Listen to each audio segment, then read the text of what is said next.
और निकालें सपन्या नबी की किताब से पहला अध्याय। और मैं फिर आपसे विनती करता हूं कि जो लोग बड़े लंबे समय से बीमार हैं, जो लोग बड़े लंबे समय से बीमार हैं, बड़े लंबे समय से कर्जे में हैं, जिनको समझ में नहीं आ रहा कि मेरे घर में कर्जा क्यों चल रहा है, मेरी बीमारी क्यों नहीं जा रही है, मेरी रिपोर्ट नॉर्मल क्यों नहीं आती है, जिनके मन में खूब सारे सवाल हैं, या मेरे बच्चे मेरा कहना क्यों नहीं मानते हैं, या मेरे घर में प्रॉब्लम, मैं इतने साल से, इतने टाइम से मैं परमेश्वर को मैंने अपना जीवन सौंप दिया है, फिर भी मेरे घर में शांति और आनंद क्यों नहीं है। ऐसे बहुत सारे सवाल आपके जीवन में, आपके मनों में चलते हैं। तो आज परमेश्वर आपको बताना चाहते हैं कि सुन ले मेरी बेटी, सुन ले मेरे बेटे, अगले 15 से 20 मिनट अपने ध्यान को केंद्रित करें और वचन को सुनें। और जिनको लगता है खास तौर पर कि मेरे जीवन में आशीष रुकी भी है, मेरे पास संतान नहीं है, मकान में बना नहीं पा रहा हूं, वीजा मेरा लग नहीं पा रहा है, धन मेरे पास रुकता नहीं है, बरकत मेरी होती नहीं है, घर में शांति की जगह लड़ाई होता है और बिना मतलब के लड़ाई अपने आप हो जाती है, और आप सुबह सुबह अभी नाश्ता करने के लिए तैयार हैं, अच्छा मूड है, घर पे जाने के लिए, घर से आप निकलने वाले हैं ऑफिस के लिए, काम के लिए, और या आप अचानक, आप कहीं, हो सकता है आप चर्च में आने के लिए तैयार हैं, लेकिन अचानक बहुत सारी बातों में आप आपस में लड़ाई झगड़ा कर लेते हैं, छोटी छोटी नोक झोंक, छोटी सी बहस बड़ी लड़ाई में बड़ी तब्दील हो जाती है। आप लोग परेशान होते हैं कि सब क्यों होता है। तो आज जिनके घर में ये प्रॉब्लम चलती हैं, या जिनकी आशीष रुकी हुई है, जिनके घर में बच्चे की आशीष नहीं है, या जिनको बहुत सारे रोग ऐसे हैं जो लंबे समय से चलते आ रहे हैं, आपने कभी सोचा नहीं था कि मुझे रोग होगा, लेकिन आज बहुत सारे रोगों से आप पीड़ित हैं। परमेश्वर आपको छुटकारा देने चाहते हैं, परमेश्वर आपके जीवन को बदलना चाहते हैं। इस वचन को आप ध्यान से सुने और समझें।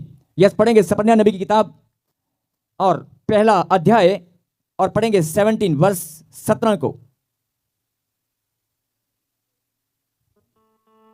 मैं मनुष्यों को संकट में डालूंगा और वे अंधों के समान चलेंगे, क्योंकि उन्होंने यहोवा के विरुद्ध पाप किया है। उनका लहू धूली के समान और उनका मांस विष्ठा के समान फेंक दिया जाएगा। बोला हालेलुया।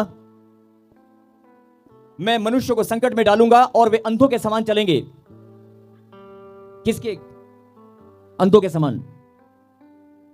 पीछे वाले, दाएं वाले, बाएं वाले, लेफ्ट राइट। जिनको नींद आ रही है वो जोरदार ताली बजाकर धन्यवाद दें, जोरदार।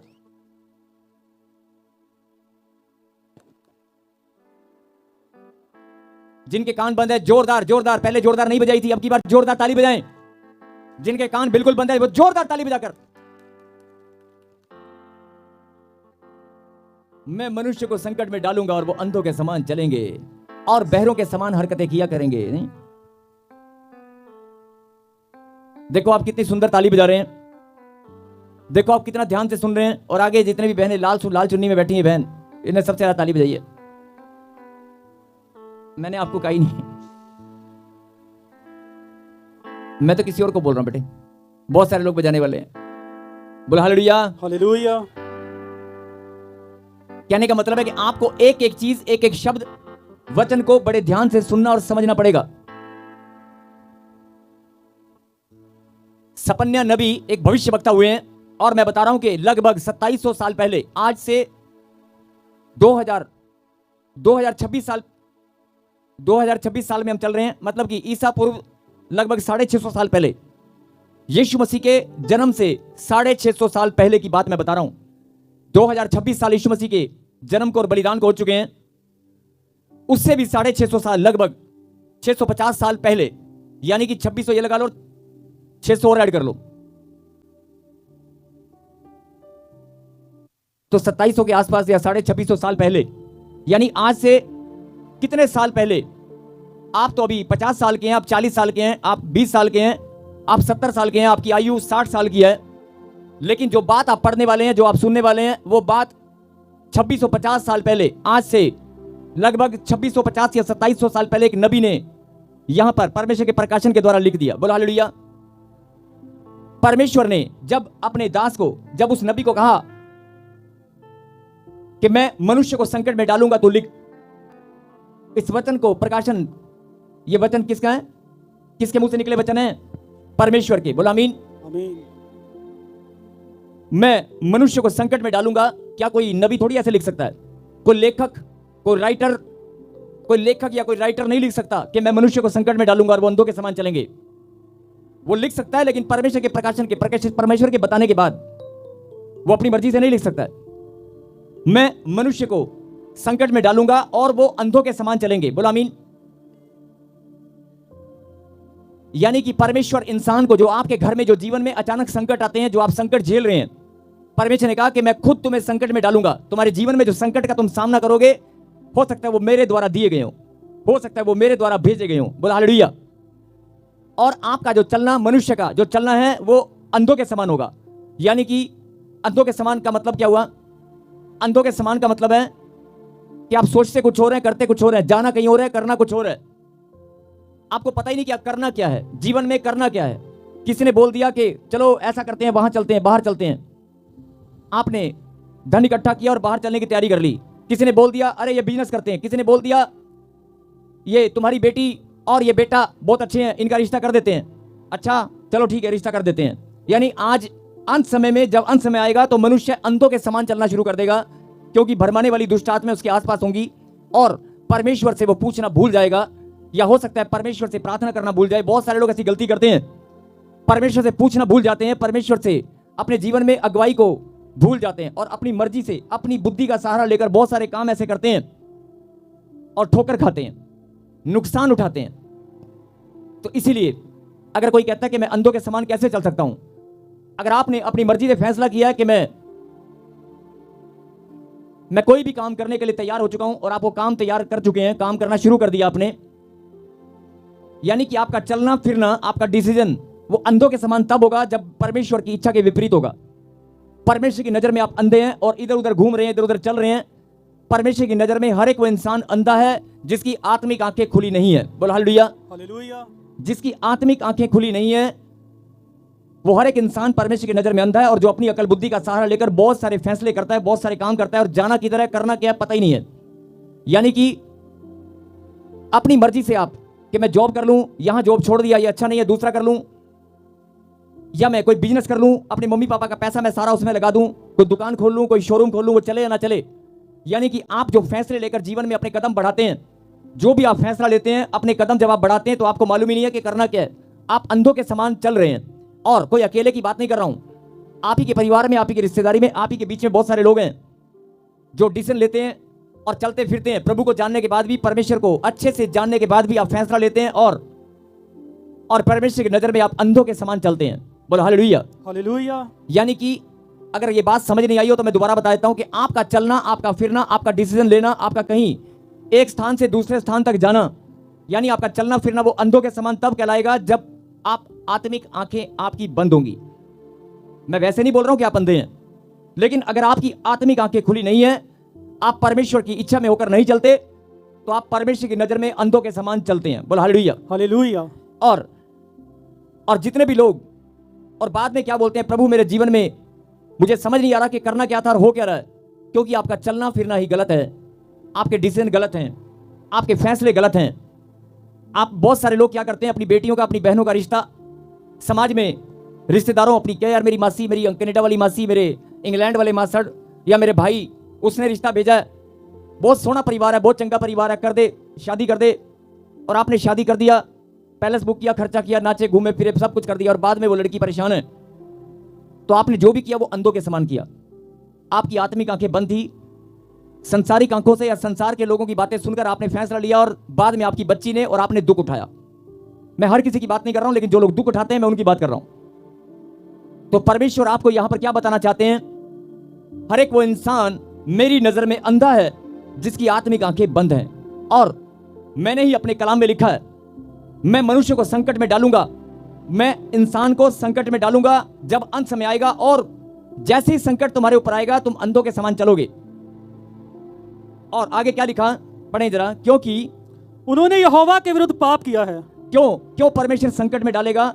परमेश्वर बिना वजह संकट में नहीं डालते, क्योंकि उन्होंने यहोवा के विरुद्ध पाप किया है। यानी आपका पाप जब परमेश्वर के विरुद्ध होगा, जब आप पाप करेंगे या पुरखों के श्राप का बहाना लेकर दुष्ट आत्माएं आपके जीवन में अधिकार जमाएंगी, या शैतान आपके जीवन पर अपना अधिकार जमाकर आपके धन को बर्बाद करे या आपके रिश्तों को खराब करे, आपका चलना फिरना व्यर्थ होगा, आपके फैसले व्यर्थ होंगे। यानी आप संकट, आपको दिखाई देगा कि मैं संकट में पड़ गया हूं, लेकिन वो तब होगा जब आप यहोवा के विरुद्ध पाप करेंगे। साफ साफ परमेश्वर लिखा है, जब अंत समय आएगा क्योंकि उन्होंने यहोवा के विरुद्ध पाप किया है, इसलिए मैं उन्हें संकट में डालूंगा और वे अंधों के समान चलेंगे। यहां तक तो ठीक है, लेकिन जो आगे लाइन में परमेश्वर आपको समझाना चाहते हैं वो जरा ध्यान से सुने।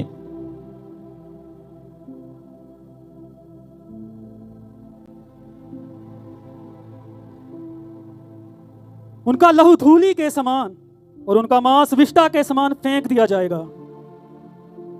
हालेलुया। एक बार फिर से पढ़। उन्होंने यहोवा के विरुद्ध पाप किया है, उनका लहू, फिर से पढ़। उनका लहू धूली के समान और उनका मांस विष्ठा के समान फेंक दिया जाएगा। बड़े ध्यान से सुने। आज से, अभी तो आप 50 साल के हैं, 70 साल के हैं, 80 साल की आपकी उम्र है, आप 20 साल के हैं, और जो मैं बोल रहा हूं जरा ध्यान से सुने। आज से 2650 साल पहले, लगभग 2700 साल पहले ये बात परमेश्वर के नबी ने यहां पर लिख दिया है। परमेश्वर के प्रकाशन के द्वारा उसने यहां पर लिखा है कि जब अंत समय आएगा तो मनुष्य यहोवा के विरुद्ध पाप करेगा और परमेश्वर उसे संकट में डालेंगे, वो अंधों के समान चलेंगे। ये तो समझ में आ गया, लेकिन आगे जो लाइन लिखी है ना, उस पर मैं चाहता हूं जरा गौर फरमाएं, जरा ध्यान दें। जवान बच्चे जिनके घर में कोई बीमारी नहीं है, जिन्होंने कभी बीमारी को आज तक नहीं देखा, और जिनके घर में बीमारियां ही बीमारियां हैं, जरा कान को खोल लें। जिनको ऑपरेशन कराना पड़ता है, जिनको डॉक्टर के पास जाना पड़ता है, जिनको टेस्ट कराने पड़ते हैं, जिनका भला चंगा शरीर, तंदुरुस्त अच्छी बॉडी, अचानक डॉक्टर के पास जाना पड़ गया। और मैं फिर बोल रहा हूं, ऐसे माता पिता जिनका छोटा बच्चा अभी पैदा हुआ है और वो 3 महीने का है या 1 महीने 2 महीने का बेबी है, और अचानक वो बच्चा रोता था बहुत ज्यादा, या उसको सांस लेने में प्रॉब्लम हो रही थी, तो उन्होंने टेस्ट कराया, तो डॉक्टर ने टेस्ट करने के बाद बता दिया कि 2 महीने का बच्चा या 3 महीने का बच्चा या 6 महीने का बच्चा, न्यूली बोर्न बेबी, उसके दिल में सुराख है। कैसा लगेगा उस माता पिता को अगर उसको पता चले कि उसके दिल में सुराख है? और अगर डॉक्टर बोल दे कि इसका खून जो शरीर में बनता है वो ठीक से बन नहीं पा रहा है, या इसकी किडनियां श्रिंक हो गई हैं, अभी 6 महीने का बच्चा, उसकी किडनियां सिकुड़ गई हैं, या कोई भी शरीर का अंग खराब हो गया। और एक गवाही आपने सुनी होगी, दिल्ली ब्रांच की गवाही है। 8 साल की बच्ची, 7 या 8 साल की बच्ची थी, और बचपन से जब से वो पैदा हुई उसका गुप्त अंग था ही नहीं, और जब प्रार्थना की तो वो चमत्कार हुआ और उस बच्ची का वो प्राइवेट पार्ट था जो वो पूरी तरह बन गया है। तो गवाही बच्ची देकर गई है। हालेलुया। लेकिन मैं लाइव में इस बात को बोल रहा हूं कि ऐसी बहुत सारी गवाहियां हैं, ये अकेली नहीं है, बहुत सारी। आश्चर्य एक अलग बात है, लेकिन शरीर में जो दंड पड़ते हैं या आपके बॉडी के ऊपर जो बीमारियां आती हैं, मैं जरा ध्यान, जो बीमारियां आपके जीवन में, आपके शरीर में अचानक से आ जाती हैं, जरा ध्यान से सुने। उस बच्चे का क्या कसूर है जो 3 महीने या 6 महीने का है, वो भी पैदा हुआ है, और क्या उसने गुनाह किया है? उसके दिल में सुराख हो गया, और उसके माता पिता ने, सेवा करने वाला परिवार है, उसके माता पिता ने सेवा की है, प्रभु के घर में सेवा करते हैं, या प्रार्थना करने वाला परिवार है, उनके बच्चे के साथ ऐसा कैसे हो सकता है?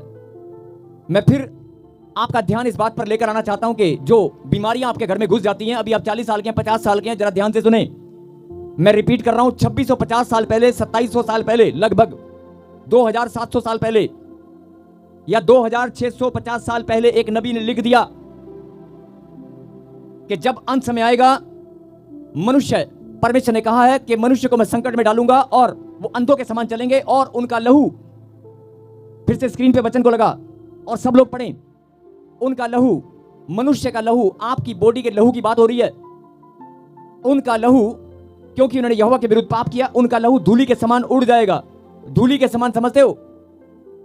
उनका लहू धूली के समान उड़ जाएगा, या उड़ जाएगा नहीं लिखा स्क्रीन पे बड़ा कर, लहू धूली के समान, और उनका मांस विष्ठा के समान फेंक दिया जाएगा। धूली कैसे उड़ती है मालूम है ना? अब समझें बात को।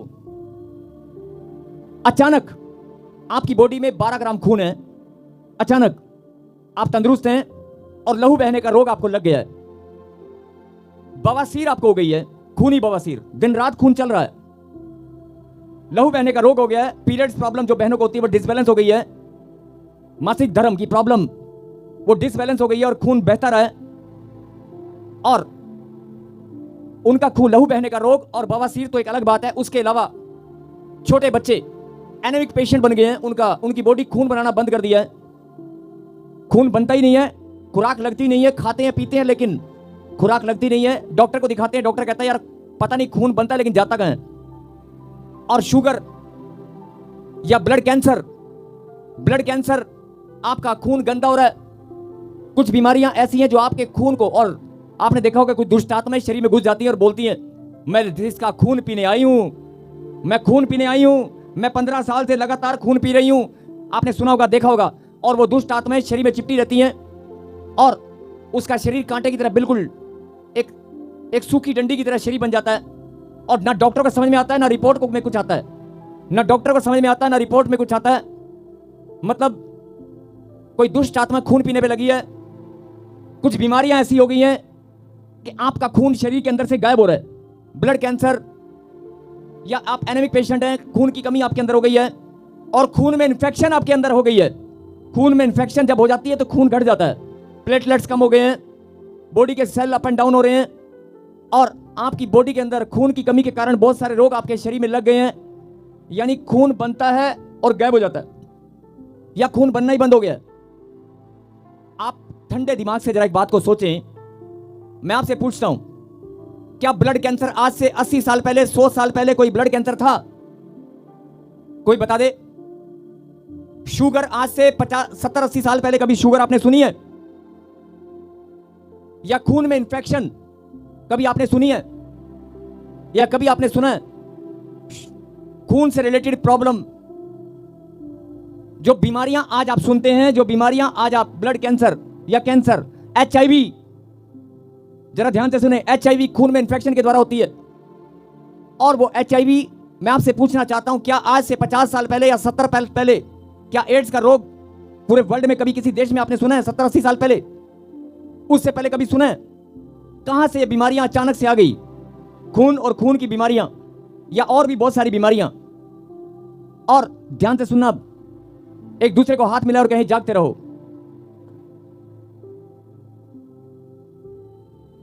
आप अच्छे भले तंदुरुस्त हैं और आपके शरीर से खून गायब हो रहा है। 50 साल 70 साल पहले ये बीमारियां नहीं थी। यानी कि परमेश्वर के वचन में जो लिखा है कि जब अंत समय आएगा, तुम्हारा खून, तुम्हारा लहू, मनुष्य का लहू धूली के समान, धूली कैसे उड़ती मालूम है? मिट्टी में से धूल जब उड़ती है तो पता नहीं चलता कैसे उड़ जाती है। ऐसे धूल के समान तुम्हारा लहू उड़ जाएगा। अभी थोड़ी देर पहले 12 ग्राम था, अचानक खून की कमी हो गई। पहले कभी नहीं था, अभी हो गया। फिर बोल रहा हूं, लहू बहने का रोग। और ऐसी बहनें डॉक्टर के पास जाकर हॉस्पिटल में इलाज कराती है। बवासीर के पेशेंट दिन रात वहां पर पड़े हैं, डॉक्टर ऑपरेशन कर करके थक चुके हैं, लेकिन लहू बहना बंद नहीं होता। और बहुत सारी बहनें तड़पती हैं कि मैं परेशान हूं, मेरा शरीर दिन रात सूख रहा है, मेरी बॉडी में से खून बाहर आता है, कभी रुक जाता है, कभी आता है, लेकिन पहले ऐसा नहीं था, अचानक ऐसा होना शुरू हो चुका है। पूछ कर देखो उन बहनों से जिनके लहू बहने का रोग जिनको लग चुका है और जिनको है। अगर आज वो कलाम को ध्यान से सुनेंगी, जो भी रोगी हैं वो छुटकारा पाएंगे हमेशा के लिए। ब्लड कैंसर या लहू में, खून में इंफेक्शन, HIV, लहू बहने का रोग, बवासीर या बहुत सारी ऐसी बीमारियां जो खून से रिलेटेड हैं, पहले कभी सुनी भी नहीं थी, कभी थी नहीं, और अचानक अभी इसी पीढ़ी में आपने देखा है। या हो सकता है आपसे पहले वाली पीढ़ी में आई हो, लेकिन उससे पहले कभी भी नहीं थी, कभी किसी ने देखा नहीं। अभी ये बीमारियां कहां से आ गई? आज परमेश्वर ये बात आपको समझाना चाहते हैं। मैंने ही लिखा है अपने कलाम के अंदर, मैंने ही लिखा है अपने कलाम के अंदर कि जब अंत में आएगा, यहोवा के विरुद्ध पाप करने वालों का हाल ये होगा, परमेश्वर के विरुद्ध में चलने वाले, गलतियां करने वालों का हाल ये होगा। आपके ऊपर दंड पड़ेंगे, मैं मनुष्य को संकट में डालूंगा, उनका लहू धूली के समान उड़ेगा। और मांस, अभी तो मैंने लहू की बात की, अब बात सुने मांस की। उनका मांस विष्ठा के समान फेंक दिया जाएगा।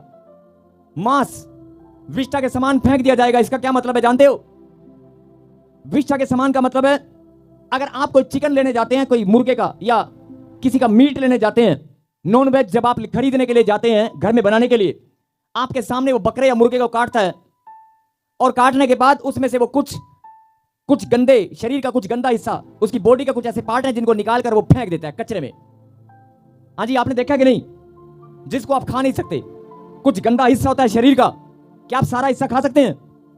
कुछ गंदा हिस्सा होता है, या अंतड़ियां, या कुछ ऐसी चीजें, कुछ नसें, नाड़ियां, जो भी, या उनके कुछ ऐसे पार्ट्स हैं जिनको निकाल कर कचरे में डाल दिया जाता है। हाँ जी, डाल दिया जाता है कि नहीं? अरे बोलो, अपनी आंखों से देखा कि नहीं? देखा कि नहीं? आप यानी विष्टा उसको बोलते हैं, जो किसी के लायक ना हो, विष्टा के समान, यानी कचरे के डब्बे में फेंक दिया जाता है। और आज मैं आपको यह बात समझाना चाहता हूं, मैं नहीं, मेरा खुदा, जिन बहनों को आपके मांस को भी काट कर फेंक दिया जाता है। और आज से 80 साल पहले ऐसा नहीं होता था। 70-80 साल पहले, 100 साल पहले ये ऑपरेशन नहीं था। आज हर एक 30-40 बहनों को पूछो, एक का ऑपरेशन हो रहा है। ब्रेस्ट, उनकी छाती को, उनके सीने को काट कर, ब्रेस्ट कैंसर की बहुत सारी बहनें पीड़ित हैं। और डॉक्टर क्या कर रहे हैं? उनके शरीर के ऐसे हिस्से को काट कर फेंक रहे हैं। आज अंगूठे को, उंगलियों को काट कर फेंका जाता है। शुगर के कारण टांगों को काट दिया जाता है। आपकी टांगे जिससे आप चलते हो, बोलो हालेलुया, हालेलुया। थोड़ी वॉइस खोलो।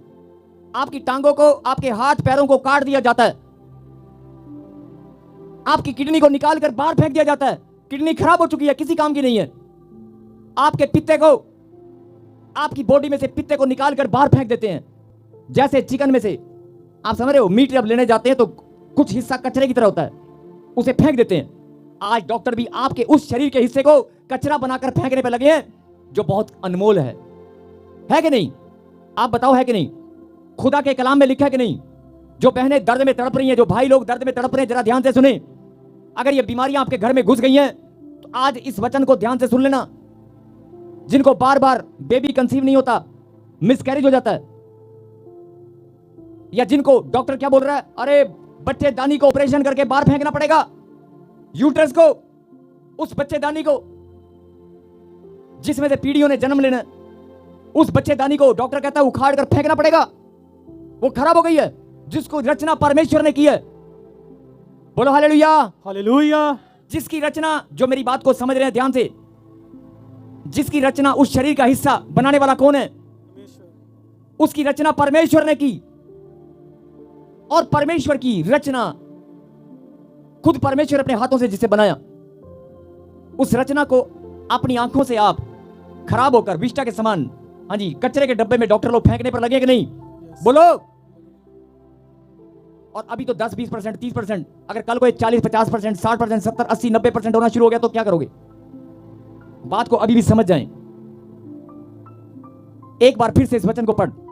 बहुत सारे लोग हल्के में लेते हैं बात को, हल्के में मत लो। और जवान बच्चे, जवान बेटियां जो बोलती हैं प्रभु की महिमा करती हैं, लेकिन अपने मन में झांक कर देखना कितना छुप कर पाप तुम करती हो। और जवान बच्चे, बेटे और बेटियां, अपने माता पिता की आंखों में कितना धूल तुम झोंकते हो, लेकिन परमेश्वर की आंखों में नहीं झोंक सकते।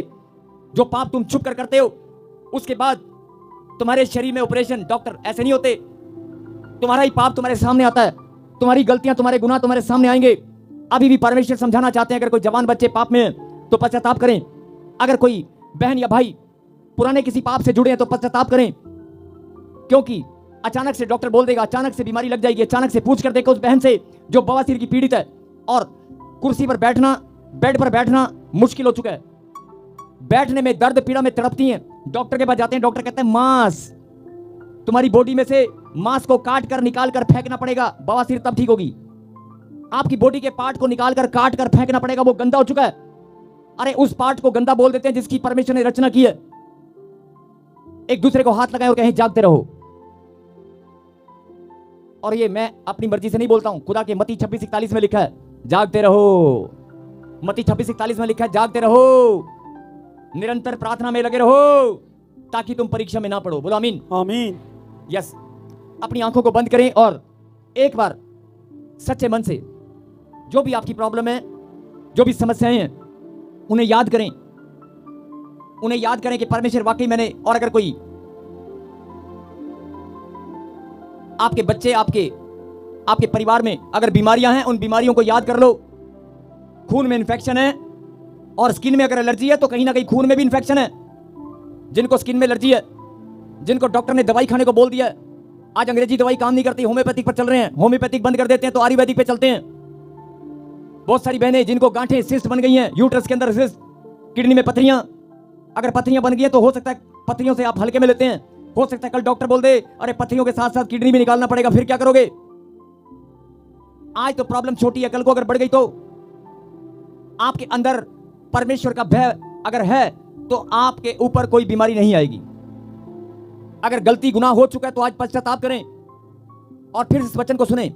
अगर आपका बच्चा बीमार है, अगर आप पैरालाइज हैं, आपके शरीर का कोई हिस्सा काम करना बंद कर दिया है, पूछ कर देखो उन बहनों से, अचानक बुखार आया और बच्चा चलना फिरना लाचार हो गया। अचानक बुखार आया और बच्चा जो अच्छा भला कूदता था, चलता था, फिरता था, वो बेड पर, टॉयलेट बाथरूम भी बेड पर करना शुरू कर दिया है। बच्चे की तो बात छोड़ दें, बहुत सारे बुजुर्ग लोग, बहुत सारे जवान भाई लोग, खुद पेरेंट्स, बहुत सारे पति अपनी पत्नी की ओर जब देखते हैं और बहुत सारी पत्नी अपने हस्बैंड की ओर देखती हैं तो आंसू निकलते हैं कि मेरा हस्बैंड जो कमाने वाला था वो लाचार हो गया, इसके हाथ पैर काम करना बंद कर चुके हैं। अगर काम करना बंद कर चुके तो हो सकता है डॉक्टर कल को बोल देने काट कर फेंकना पड़ेगा। और जो समझने की बात है, ये बात आज नहीं लिखी है, ये बीमारियां अभी 80 साल पहले, 100 साल पहले या 70 साल पहले आई होंगी, लेकिन परमेश्वर ने 2650 साल पहले या 2700 साल पहले परमेश्वर ने अपने नबी के द्वारा लिख दी है। और बाइबल में लिखा है, फिर से इस वचन को पढ़, 17, मैं मनुष्य को संकट में डालूंगा, मैं मनुष्य को संकट में डालूंगा और वे अंधों के समान चलेंगे क्योंकि उन्होंने यहोवा के विरुद्ध पाप किया है। और वे अंधों के समान चलेंगे क्योंकि उन्होंने यहोवा के विरुद्ध पाप किया है। उनका लहू धूली के समान और उनका मांस विष्ठा के समान फेंक दिया जाएगा। हालेलुया। उनका लहू धूली के समान और मांस विष्ठा के समान फेंक दिया जाएगा। उससे पहले परमेश्वर ने लिखा कि मैं संकट में डालूंगा और वो अंधों के समान चलेंगे।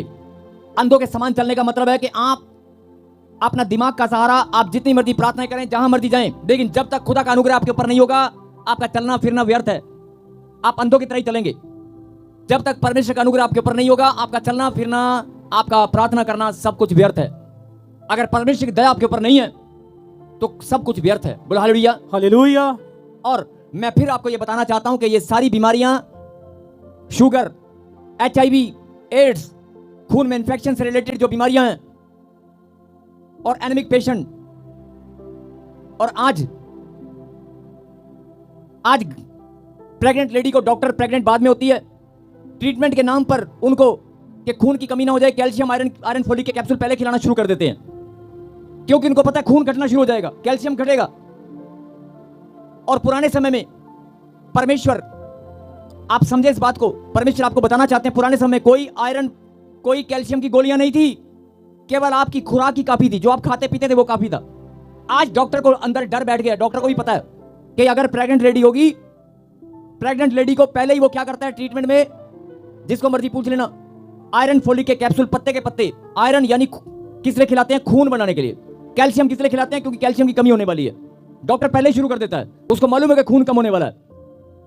पहले ऐसा नहीं था। यही बात परमेश्वर आपको समझाना चाहते हैं। ये बीमारियां पहले नहीं थी, अभी 50 साल, 70 साल, 80 साल, 100 साल पहले आई होंगी, इससे पहले बिल्कुल भी नहीं थी।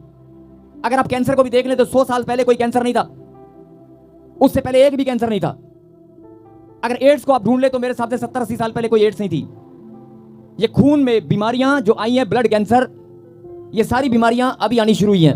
आज परमेश्वर ये संकेत आपको देना चाहते हैं, चेतावनी आपको देना चाहते हैं, सुन ले मेरी बेटी, सुन ले मेरे बेटे, किडनी, पित्ता, अभी आप सुनते हैं वो साड़ी वो पटियाले वाली मासी ने ना पित्ते का ऑपरेशन कराया जे। अच्छा, मैं देखने जाना है। अच्छा, हाँ जी भैन जी ठीक हो? हाँ जी ठीक है। की कराया जे? कहती पित्ता कढ़ा के बाहर सड़ता। अच्छा चलो तुम बधाई हो, ऑपरेशन बढ़िया हो गया। क्या गवाही देते हैं? ऑपरेशन बढ़िया हो गया। आप ये भूल गए कि आपकी शरीर की रचना, आपकी अनमोल चीज, बॉडी का एक पार्ट डॉक्टर ने निकाल कर बाहर फेंक दिया, वेस्ट हो गया। और जिन बहनों ने ब्रेस्ट, छाती का ऑपरेशन किया, जिनकी छातियां काट दी जाती हैं, किसी को बुरा लग रहा हो तो बेशक लगे, लेकिन मैं समझाने के लिए बोल रहा हूं कि बहुत सारी बहनों की ब्रेस्ट का ऑपरेशन करके ब्रेस्ट को काट दिया जाता है, उस पार्ट को काट कर फेंक दिया जाता है। और बहुत सारे लोग जाते हैं देखने के लिए, अपनी बहनों को देखने जाते हैं, मिलने जाते हैं। हाँ जी ऑपरेशन, चलो रब दा धन्नवाद, ऑपरेशन बहुत बढ़िया हो गया। हले तो चलो है ना, कोई गल नहीं, एक तो है ना, मतलब बधाई दे के आते हैं ऑपरेशन की बधाई दे के आते हैं, क्योंकि आपको पता ही नहीं है। और ये बात कल को किसी के साथ भी हो सकती है। आज के बाद बधाई देने की बजाय ना आपके अंदर डर होना चाहिए। और ये मैं बोल रहा हूं किसी के साथ भी हो सकता है। और दूसरी बात, वो बच्चा, छोटा बच्चा जिसके दिल में सुराख है, उसका क्या कसूर है? आज आपके घुटनों का ऑपरेशन हो रहा है, कैसे कैसे ऑपरेशन आप करवा रहे हो। साफ सीधी सी बात है, परमेश्वर ने 2650 साल पहले ही बता दिया था कि लिख, जब अंत समय आएगा तो मनुष्य की हालत ऐसी होगी। यानी कि इन बीमारियों से साफ साफ, इन ऑपरेशन से आप समझ जाओ कि अंत समय की शुरुआत हो चुकी है। आपके अंदर और ज्यादा डर प्रभु के प्रति बनना चाहिए। यानी कि अंत समय की शुरुआत हो चुकी है। और बाइबल में अंत समय के बारे में जो बताया गया ना, पढ़ना बहुत खतरनाक है। इसलिए प्रभु आपको चेतावनी देना चाहते हैं कि आप वचन पढ़ते हैं लेकिन आप ध्यान से नहीं पढ़ते हैं। लहू धूली के समान उड़ेगा। अच्छा भला तंदुरुस्ती के साथ आप जी रहे हैं, खा रहे हैं, पी रहे हैं, अचानक खून की कमी शुरू हो जाती है। आप देखने में शरीर, स्किन को देखेंगे लाल लगेगी। बच्चों को देखोगे आप अच्छे तंदुरुस्त मोटे ताजे लगेंगे। डॉक्टर पे लेके जाना टेस्ट कराने, डॉक्टर क्या बोलेगा, अरे ब्लड तो 8 ग्राम है, 7 ग्राम है। देखने में ऐसा लग रहा है जैसे बहुत मोटा ताजा बच्चा है। आप कई बच्चों का टेस्ट करा के देख लेना, खून की कमी सबके अंदर मिलेगी। खून की कमी का होना, एक दूसरे को हाथ मिलाए और कहीं जागते रहो। आपके बच्चों के शरीर में खून की कमी का होना, इस वचन को जरा ध्यान दें। लहू धूली के समान उड़ेगा, तू उड़वांगू, ऐसे लहू उड़ जाएगा और मांस विष्टा के समान काट कर फेंक दिया जाएगा। अब आपको यह बात अगर समझ में आ चुकी है, अंत समय की शुरुआत हो चुकी है। परमेश्वर आपको समझाना चाहते हैं कि चाहे तुम्हारे ध्यान से सुनना, चाहे तुम्हारा कोई कसूर नहीं है। बीमारी कैसे आ गई तुम्हें नहीं पता, हाथ पैर काम करना बंद कैसे हो गए तुम्हें नहीं पता, पैरालाइज कैसे हो गया तुम्हें नहीं पता। लेकिन तुम्हें यह बात तो मालूम है, तुम्हारे घर में लड़ाई झगड़ा कैसे हो रहा है तुम्हें नहीं पता, तुम्हारे घर में कलेश कैसे हो रहा है, तुम्हारे घर में पैसा कहीं गायब हो रहा है। जैसे खून गायब हो रहा है, ऐसे पैसा भी गायब हो रहा है, बरकत नहीं है, धन बीमारियों में वेस्ट हो रहा है, तुम्हारे रोजगार नहीं है, आप मेहनत कर रहे हो, भाग रहे हो, दौड़ रहे हो, लेकिन नौकरी मिलती नहीं है, और मिल जाती है तो धन टिकता नहीं है। कहने का मतलब है जो समस्याएं, जो प्रॉब्लम आप झेल रहे हैं, जो संकट का सामना आप कर रहे हैं, परमेश्वर ने कहा कि मैं तुम्हें संकट में डालूंगा। अब सवाल इस बात का, अगर परमेश्वर संकट में कैसे डाल रहे हैं, जो पाप करेंगे। अब आप कहेंगे कि मैंने तो कोई पाप नहीं किया। जरा ध्यान से कुछ गहरी बात मैं बताने वाला हूं, सब अपनी आंखें खोल लें। अगर आपकी आत्मिक आंखें बंद हैं तो उन्हें खोल लें, और उसके बाद हम आखिरी प्रार्थना करेंगे। अगर आप इन प्रॉब्लम, इन समस्याओं का सामना कर रहे हैं, संकट आपके सामने है, रिश्ते आपके खराब हो चुके हैं, घर आपका बन नहीं पा रहा है, पैसे की घटी आपके जीवन में चल रही है, रोजगार आपके पास नहीं है, ऊपर से लहू बहने का रोग या खून में इंफेक्शन, खून आपके शरीर से गायब हो रहा है, खून भी गायब हो रहा है, धन भी गायब हो रहा है, और समाज से आपका रुतबा भी गायब हो रहा है, आपका मान सम्मान भी घटता जा रहा है, और आपका मांस विष्टा के समान काट कर फेंक दिया जाएगा। ऑपरेशन चालू हो चुके हैं। तो परमेश्वर कहता है कि आज इंसान क्या बोलता है, मैंने कोई गुनाह नहीं किया, मैंने कोई गलती नहीं की। कोई बात नहीं, मान लेते हैं तुमने गुनाह नहीं किया, लेकिन हो सकता है तुम्हारे पुरखों का भार तुम्हारे ऊपर पड़ा हो सकता है तुम्हारे पुरखों के पाप तुम्हारे ऊपर पड़े हो, कोई श्राप का बहाना लेकर दुष्ट आत्मा ने हमला किया हो, या कोई बीमारी तुम्हारे ऊपर आ पड़ी हो किसी और की, तुमने पाप नहीं किया, हो सकता है तुम्हारे पुरखों का पाप तुम्हारे ऊपर पड़ा हो, कुछ भी हो सकता है, लेकिन आप पश्चाताप करके उस बीमारी से छुटकारा तो पा सकते हैं। आप प्रार्थना तो कर सकते हैं कि जो प्रॉब्लम का सामना आप कर रहे हैं वो फिर से दोबारा आपके जीवन में ना आए। आप प्रार्थना तो कर सकते हैं। यही बात परमेश्वर समझाना चाहते हैं आज वचन से, और पढ़ेंगे जल्दी से 8:18, इसी का 18 पढ़ें जल्दी। यहोवा के रोष के दिन में ना तो चांदी से उनका बचाव होगा और ना सोने से, क्योंकि उसकी जलन की आग से सारी पृथ्वी भस्म हो जाएगी। वह पृथ्वी के सारे रहने वालों को घबराकर उनका अंत कर डालेगा। Hallelujah, hallelujah. अभी तो बात ही हो कि परमेश्वर ने जो चिन्ह दिखाए कि मांस और लहू, लेकिन उसके आगे परमेश्वर आपको क्या बताना चाहते हैं। यहोवा के रोष के दिन में, जब अंत समय आएगा और जब परमेश्वर का क्रोध भड़केगा, जब परमेश्वर का क्रोध भड़केगा तो ना चांदी से उनका बचाव होगा ना सोने से, यानी तेरा धन तेरे काम नहीं आएगा। और आज भी आप जाओ डॉक्टर के पास लेकर कि मुझसे 5 लाख ले ले लेकिन मुझे ठीक कर दे, मुझसे 10 लाख ले ले मेरे बच्चे को खड़ा कर दे, मुझसे 5 लाख 2 लाख ले ले लेकिन मेरा ऑपरेशन मत कर। डॉक्टर कुछ नहीं कर पाएगा, ना सोना ना चांदी काम आएगा। लिखा है कलाम के अंदर, जब ये बीमारियां तुम्हारे पास आएंगी, जब प्रॉब्लम तुम्हारे पास आएगी, सोना चांदी तुम्हारा धन, कमाया हुआ धन, तुम्हारी प्रॉपर्टी तुम्हारे काम नहीं आएगी। और आप मुझसे ज्यादा ये बात जानते हो, बोला हालेलुया, हालेलुया। और उनका बचाव नहीं होगा क्योंकि उसके जलन की आग से सारी पृथ्वी भस्म होगी। यानी जब अंत समय आएगा तो परमेश्वर साफ साफ लिखा है, अपने क्रोध से परमेश्वर पृथ्वी को भस्म करेगा और उस पर रहने वाले घबराकर उनका अंत कर डालेगा। परमेश्वर स्वयं यहां पर लिख रहे हैं कि मैं अंत कर दूंगा, एक भी बंदा नहीं बचेगा। अगर मेरा क्रोध भड़का तो कुछ भी नजर नहीं आएगा। अभी भी वक्त है। तब उसने नबी ने क्या किया, जब पर बोलो हालेलुया, हालेलुया। आप जो बोल रहा हूं ध्यान से सुने। तब उस नबी ने जब देखा कि परमेश्वर का क्रोध के बारे में, जब उसने देखा कि परमेश्वर का क्रोध इतना भड़केगा और वो पूरी पृथ्वी पर रहने वालों को नष्ट कर देगा, तब उसने प्रार्थना की और प्रभु से दया को मांगा। और प्रभु ने कहा कि लिख, आगे लिख, और 2 का 1 में क्या लिखा? हे निर्लज जाति के लोगों, इकट्ठे हो। तो जब उसने कहा ना प्रभु इतना कुछ अगर होगा, जब अंत में आएगा, बीमारी आएंगी, ऑपरेशन होगा, मांस लहू का हाल ये होगा, मनुष्य संकट में डलेगा और अंधों के समान चलेगा, और आप क्रोध जब आपका भड़केगा तो सोना चांदी काम नहीं करेगा, और जब आपका क्रोध भड़केगा तो इंसान पृथ्वी पर से नष्ट हो जाएगा। तब उसने परमेश्वर से प्रार्थना की और कहा कि प्रभु कोई रास्ता तो बता।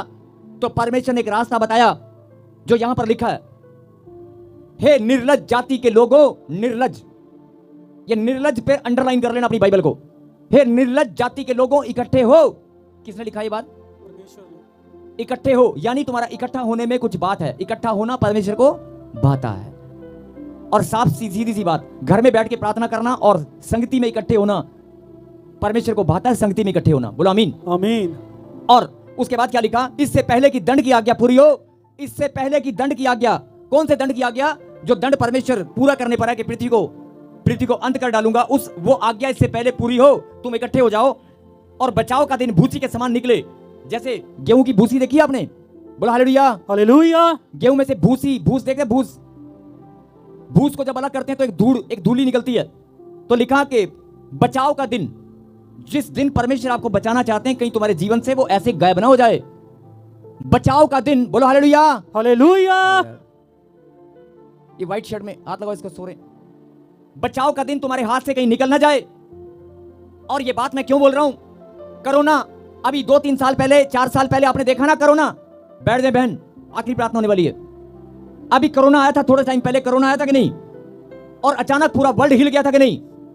और कितने लोग साथ छोड़कर चले गए। याद करो उन लोगों को, आप ही के रिश्तेदार, आपके पड़ोसी। कोरोना, अगर फिर से परमेश्वर का क्रोध भड़का, और ये वचन परमेश्वर ने इसीलिए दिया है क्योंकि परमेश्वर, अगर कोरोना पहले आ सकता है तो अब और भी कुछ आ सकता है। इसलिए अपने आप को तैयार करें। और जिनके डॉक्टर ने ऑपरेशन बोल दिए हैं, जिनके घर में बीमारियां घुस गई हैं, अरे जिनके घर में बीमारियां घुस गई हैं, उनके अंदर प्रभु का भय और ज्यादा बढ़ना चाहिए। और जिनके परिवार में अभी बीमारी नहीं है, तंदुरुस्ती है, उनको प्रार्थना में और ज्यादा बढ़ना चाहिए। और जो बात परमेश्वर अभी समझाना चाहते हैं, हे निर्लज जाति के लोगों इकट्ठे हो जाओ, इससे पहले कि दंड की आज्ञा पूरी हो और बचाव का दिन भूसी के समान निकले, और यहोवा का भड़कता हुआ क्रोध तुम पर आ पड़े। यहोवा का भड़कता हुआ क्रोध तुम पर आ पड़े। वो कैसे पड़ा था? जैसे कोरोना में पता नहीं चला और यहोवा का भड़कता हुआ क्रोध एकदम से आकर पड़ गया था।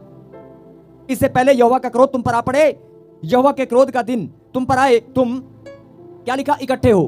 क्या लिखा? इकट्ठे हो। इससे पहले परमेश्वर के क्रोध का दिन का तुम सामना करो, इकट्ठे होना शुरू हो जाओ। ताली बजाएंगे। हालेलुया। यानी आपका इकट्ठा होना परमेश्वर को भाता है। संगति करो, इकट्ठे हो जाओ, इससे पहले कि परमेश्वर का क्रोध भड़के। अभी तो बीमारियां, छोटी छोटी बीमारियों का सामना कर रहे हो। अभी तो आप रिश्तेदारी में कोई फोन आता है, हाँ जी साड़ी ना वो फलानी पुआ, फलानी मासी ने ऑपरेशन कराया, पिता तकड़ा था। अभी तो फोन आता है ना, लेकिन कल को बीमारियां तुम्हारे घर में ना घुस जाएं। इसलिए इकट्ठे हो जाओ, इकट्ठा होना शुरू हो जाओ। अभी मैंने जब आपके हाथ पकड़वाए थे ना, सब एक साथ हाथ पकड़े थे ना, और तुमने क्या कहा था? हम सब एक हैं। यानी जब तुम इकट्ठे हो जाओगे, परिवार के 5 मेंबर हैं, 10 मेंबर हैं, अगर संगति में जितने भी हैं, इकट्ठे होना, तुम्हारा इकट्ठा होना बहुत बड़ा हथियार है। हालेलुया। और 3 में क्या लिखा? हे पृथ्वी के सब नम्र लोगों, हे यहोवा के नियम के मानने वालों, नियम को मानने वाले यानी प्रार्थना करने वाले, वचन पर चलने वालों, हे यहोवा के नियम को मानने वालों, जितने भी लोग उसकी आज्ञा को मानते हैं, जितने भी लोग यहाँ पर बैठे हैं, जितने भी लोग ऑनलाइन जुड़े हैं, जो प्रार्थना में अपना जीवन जिन्होंने प्रभु को सौंप दिया, हे यहोवा के नियम को मानने वालों, उसको ढूंढते रहो। धर्म को ढूंढो, नम्रता को ढूंढो। अगर धर्म को ढूंढोगे, नम्रता को ढूंढोगे, यानी नम्रता और प्रेम तुम्हारे अंदर बनेगा, तो साफ साफ वचन में क्या लिखा? संभव है तुम यहोवा के क्रोध के दिन में शरण पाओ। हालेलुया। पहले क्या लिखा? सचेत हो जाओ कि यहोवा के क्रोध का दिन तुम पर आ पड़े और बचाव का दिन भूसी के समान गायब न हो जाए, यानी बचाने वाला दिन तुम्हारे हाथ से निकल ना जाए। और यहां पर क्या लिखा? कि तुम शरण पाओ उसके हाथ के नीचे। उसके हाथ के नीचे दंड भी है, उसके हाथ के नीचे शरण भी है। अब आपको पाना क्या वो आप देख लेना। बोला हालेलुया। यानी साफ साफ लिखा कि पश्चाताप का आह्वान जो लोग करेंगे, यानी आपका इकट्ठा होना, संगति करना, प्रार्थना करना परमेश्वर को भाता है। और आज से अगर आपके घर में कोई बीमारी घुस गई है, आप लाचार हैं, कोई बात नहीं, लेकिन वो आगे पीढ़ी में, आपके बच्चों में नहीं जाएगी। परमेश्वर का हाथ आपके ऊपर बना रहेगा, उसके बलवंत हाथ के नीचे आप शरण पाओगे। आमीन। बोलो हालेलुया। हालेलुया। तो इस वचन को आप पढ़ते रहना और मैं प्रार्थना कर रहा हूं। अपनी आंखों को बंद करें और मेरे पीछे कहें। पहले अपनी आंखों को बंद करें और अपनी बीमारियों को, अपनी प्रॉब्लम को, समस्याओं को याद करें कि परमेश्वर वाकई ये बीमारियां, ये प्रॉब्लम पहले मेरे जीवन में नहीं थी। ये कर्जा, ये प्रॉब्लम, ये समस्याएं, हम तो बहुत धनी थे, हमारे पास जमीन बहुत ज्यादा थी, मेरे दादा परदादा बहुत धनी थे, हमारे पास इतनी पैली थी, इतनी जमीन जायदाद थी, लेकिन घटते घटते घटते घटते, या जो भी आप बात करें परमेश्वर से 1 मिनट कि प्रभु मैं पहले ऐसा नहीं था, लेकिन ये सब, और तू चाहे तो मुझे अभी भी धनी बना सकता है, तू चाहे तो मुझे चंगाई दे सकता है। जैसे परमेश्वर ने मती, एक कोड़ी को प्रभु ने पूछा, यदि कोड़ी ने कहा परमेश्वर से, यदि तू चाहे तो मुझे शुद्ध कर सकता है, तो प्रभु ने कहा हाँ मैं चाहता हूं तू शुद्ध हो जा। आज भी यीशु मसीह हमारे बीच में खड़ा और वो बोल रहा है, मेरी बेटी जो बीमारी लग चुकी है, मेरे बेटे जो बीमारी तेरे अंदर घुस चुकी है, मैं चाहता हूं तू शुद्ध हो जा। आमीन। मैं चाहता हूं, आज भी यीशु मसीह बोल रहा है, मैं चाहता हूं तू छुटकारा पा, मैं चाहता हूं तू शुद्ध हो जा, मैं चाहता हूं तू बदल जा। और अपनी आंखों को बंद करें और परमेश्वर से बात करें कि प्रभु मेरे जीवन में ऐसा पहले नहीं था। यस प्लीज, मैं पश्चाताप करता हूं और आज से आपके वचन में लिखा है कि हे निर्लज्ज जाति के लोगों इकट्ठे हो जाओ। आपके वचन में लिखा है इकट्ठे होकर मेरे हाथ के नीचे शरण पाओ। प्रभु आज से मैं प्रार्थना में बढ़ूंगी, मैं पश्चाताप करता हूं, मैं तेरे नियम को अपने जीवन में सच्चाई से मानूंगा, भेंट और दशवांत की चोरी मैं नहीं करूंगा, और मैं प्रेम और नम्रता को ढूंढूंगा, खोजूंगा। और जो लोग प्रेम को खोजते हैं वो परमेश्वर के दर्शन पाते हैं। यस, अपने जीवन में परमेश्वर से बात करें और कहें परमेश्वर मैं आपका खोजी हूं, मैं आपका खोजी हूं, मैं आपका डरवैया हूं। आपने वचन में वायदा किया है मेरे डरने वालों को किसी बात की गति नहीं होगी। हे परमेश्वर, जाने अनजाने में बहुत सारी गलती और गुनाह मैंने किए हैं, बहुत सारे पाप मैंने किए हैं, बहुत सारे लोगों का हृदय मैंने दुखाया है, बहुत सारे लोगों का नुकसान मैंने किया है। हे परमेश्वर, मैंने आपके वचन की शिक्षा से हटकर कार्य किए हैं। हे परमेश्वर, मैंने आपके वचन की शिक्षा के विपरीत बहुत सारे कार्य किए हैं। आपकी योजना जो मेरे जीवन में है, मैंने उसको बहुत बार बिगाड़ दिया है। हे परमेश्वर, जाने अनजाने में मैंने गलत फैसले लेकर आपको शोकित किया है। हे परमेश्वर, मैंने आपको बहुत बार पहला स्थान देना भूल गया हूं।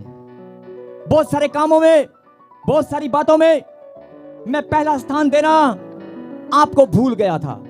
हे परमेश्वर, मैं आज सच्चे मन से पश्चाताप करता हूं, अपने मन को फिरा लेता हूं। हे परमेश्वर, आप मुझ पर दया करें। हे परमेश्वर, आप मुझ पर दया करें। मैं प्रार्थना करता हूं, आपका क्रोध का दिन आने से पहले, आपका क्रोध मनुष्य जाति पर भड़कने से पहले, हे परमेश्वर, हम आपके बलवंत हाथ के नीचे शरण पाएं। बोलो आमीन। आमीन।